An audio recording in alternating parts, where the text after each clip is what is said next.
terkait itu. Selamat pagi anak-anak. Pagi. Oke, apa kabar semuanya?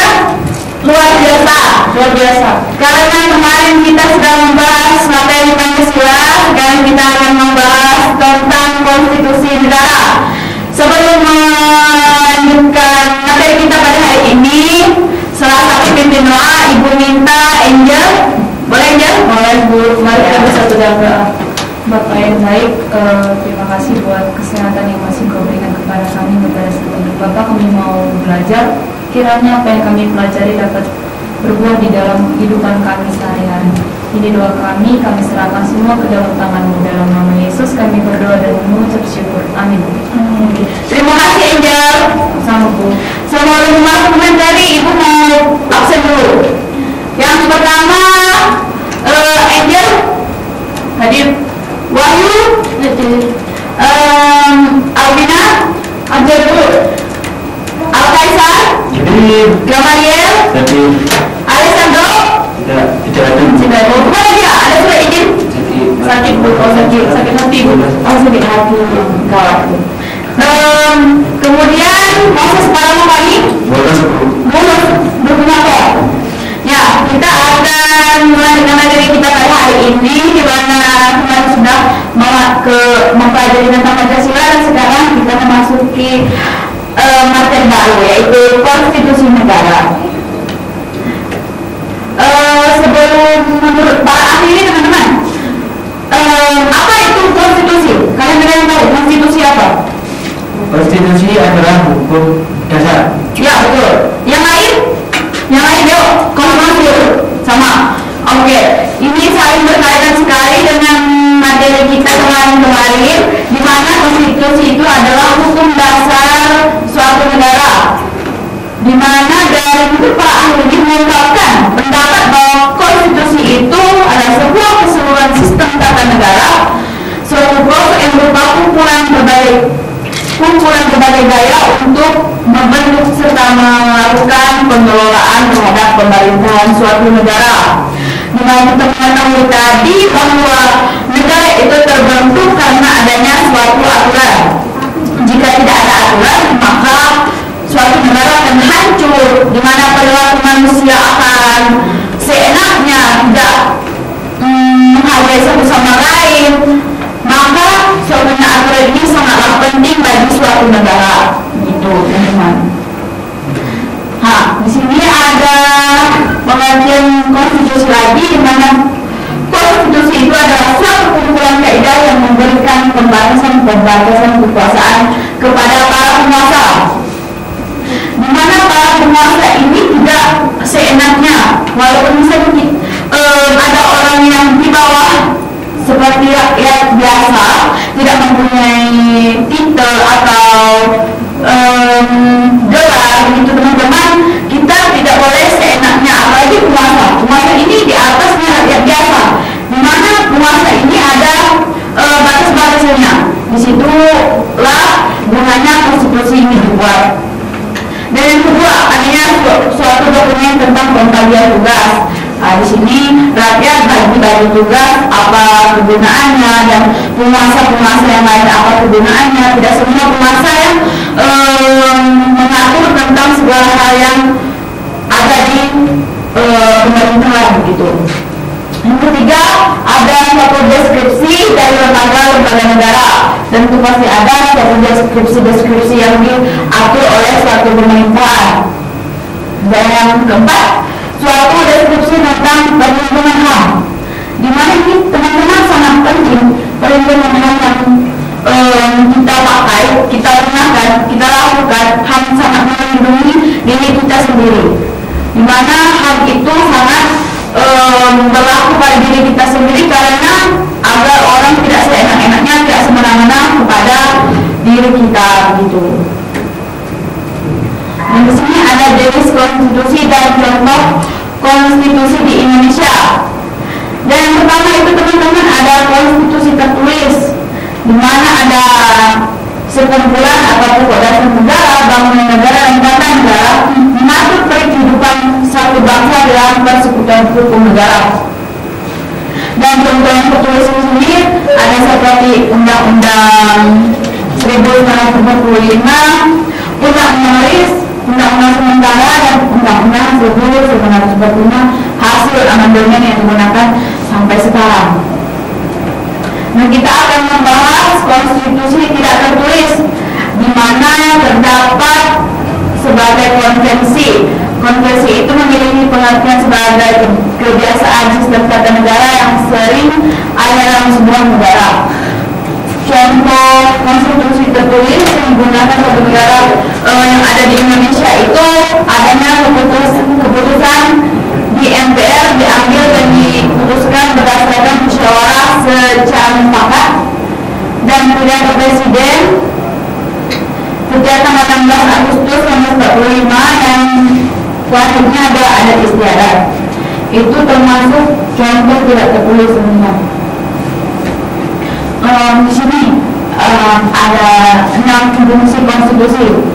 Selain sebagai dasar hukum tadi, ada memberikan pembatasan kekuasaan pemerintah, piagam atau undang suatu negara sebagai sumber hukum tertinggi dan alat untuk melakukan pembatasan terhadap kekuasaan dari suatu pemerintahan.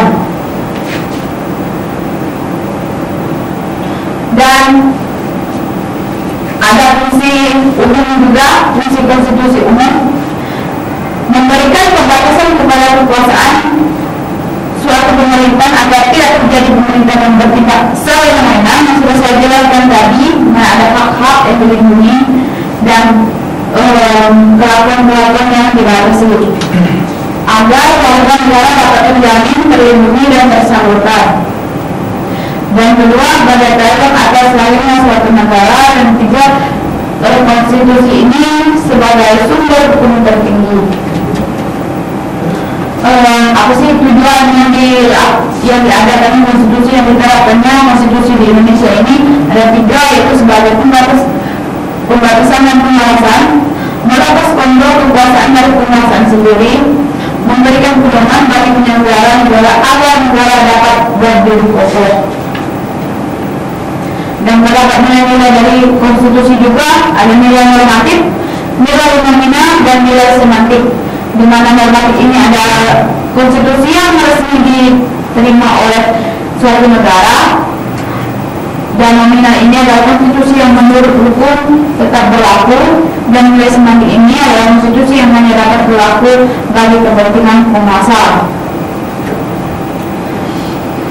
Konstitusi yang berlaku di NKRI yaitu adalah UUD 1945 yang ditetapkan PPKI pada tanggal 18 Agustus 1945, diberlakukannya kembali melalui dekret Presiden 5 Juni yaitu tahun 1959 dan dikukuhkan secara aklamasi pada tanggal 22 Juni 1999 oleh DPR yang telah mengalami 4 kali perubahan amandemen menurut putusan MPR tahun 1999, 2000, 2001, dan 2002.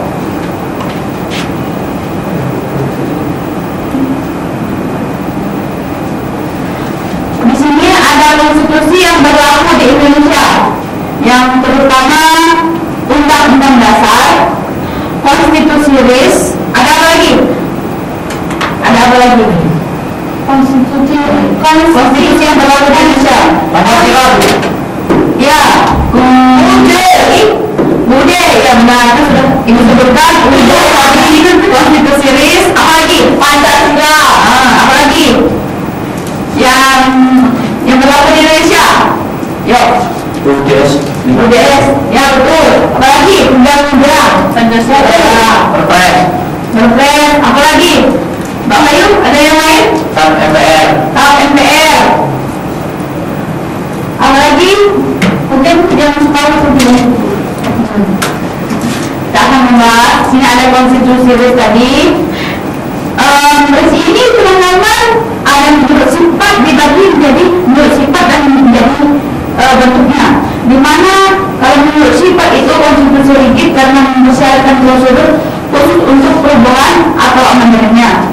Sedangkan bentuknya itu konstitusi tertulis karena dituangkan dalam suatu dokumen terbentuk atas usulan PBB dengan menyelenggarakan konferensi meja bundar di Den Haag. Dan ada kedudukannya lagi, konstitusi derajat tinggi karena persyaratannya untuk mengubah lebih juga dibandingkan perubahan peraturan perundangan yang lain. Nah, tadi UUDS yaitu Undang-Undang Dasar Sementara 1950. Undang-Undang Dasar Negara Republik Indonesia juga ada, terus dibagi juga menurut sifatnya teman-teman. Rigid ya, bukan rigid. Konstitusi yang rigid kaku karena UUD hanya diubah dengan cara tertentu secara khusus dan istimewa, tidak seperti mengubah peraturan istimewa, tidak seperti perundangan biasa. Dan ada kedudukannya juga, UUD 1945 itu merupakan konstitusi derajat tinggi karena UUD 1945 dijadikan dasar pembuatan suatu perundang-undangan.